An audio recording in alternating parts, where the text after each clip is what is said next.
Hello everyone, welcome to study Mitra rankers most important environment MCQ series में आपका स्वागत है। ये सीरीज़ आरआरबी जेई सीबीटी 2 और अदर गवर्नमेंट एग्ज़ाम के लिए बहुत ही बेनिफिशियल है। ये सीरीज़ का पार्ट 1 है, तो चलिए शुरू करते हैं।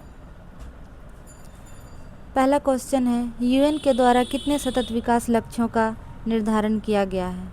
तो टोटल 17 है। नेक्स्ट क्वेश्चन, सतत विकास लक्ष्य 2025 में भारत का स्थान क्या है?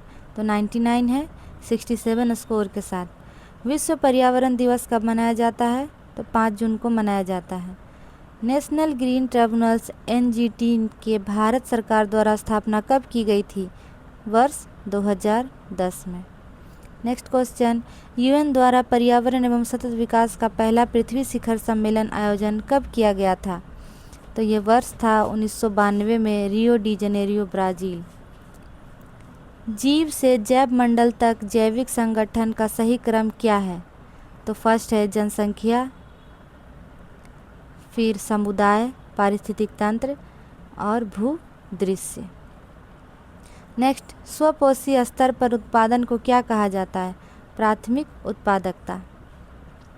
नेक्स्ट क्वेश्चन है, पारिस्थितिक पारस्परिक संबंधों का अध्ययन क्या है? यह जीव और वातावरण के बीच संबंध है। अर्नेस्ट हैकल ने इकोलॉजी शब्द का प्रयोग किस नाम से किया था? तो यह था ओंकोलॉजी के नाम से। नेक्स्ट, सर्वप्रथम पारिस्थितिक तंत्र इकोसिस्टम की संकल्पना किसके द्वारा प्रस्तावित की गई थी? तो ये वर्ष 1935 में एजी टांसले के द्वारा प्रस्तावित की गई थी। प्रकृति की एक कार्यात्मक इकाई को क्या कहा जाता है? तो पारिस्थितिकी तंत्र कहा जाता है। नेक्स्ट क्वेश्चन, 10% नियम संबंधित है। 10% नियम ऊर्जा का खाद्य के रूप में एक पोषी स्तर से दूसरे पोषी स्तर तक पहुंचने से संबंधित होता है। नेक्स्ट क्वेश्चन है, किसी क्षेत्र के सभी जीवधारी तथा वातावरण में उपस्थित सभी अजैविक घटक संयुक्त रूप से किसका निर्माण करते हैं? तो ये सब मिलकर के एक परितंत्र इकोसिस्टम का निर्माण करते हैं। नेक्स्ट, स्थलीय परितंत्र के उदाहरण क्या हैं? स्थलीय परितंत्र के उदाहरण है घास स्थल, वन तथा मरुस्थल। नेक्स्ट क्वेश्चन, नदियाँ, झील और समुद्र किस में आते हैं? तो ये जलीय पारिस्थितिक तंत्र में आते हैं। पृथ्वी के सर्वाधिक क्षेत्र में फैला हुआ पारिस्थितिक तंत्र है सामुद्रिक परितंत्र। नेक्स्ट क्वेश्चन है, पारिस्थितिकी तंत्र का उच्चतम पोषण स्तर कौन सा है? सर्वाहारी, जिसे ओमनिवोरस कहा जाता है।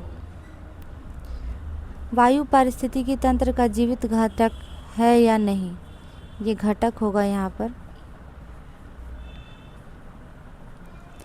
वायु पारिस्थितिक तंत्र का जीवित घटक है या नहीं? तो इसका उत्तर होगा कि वायु पारिस्थितिक तंत्र का जीवित घटक नहीं है। पारिस्थितिकी तंत्र में ऊर्जा का प्राथमिक स्रोत क्या है? ऊर्जा का स्रोत है सौर ऊर्जा। अपघटक जीव के उदाहरण क्या हैं?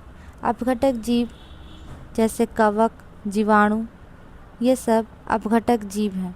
ये क्या करते हैं? पोषक तत्वों का सड़न करते हैं, जिससे इस प्रक्रिया को कहा जाता है पुनःचक्रण। अपघटक तथा प्राथमिक उपभोक्ता दोनों की श्रेणी में कौन आते हैं?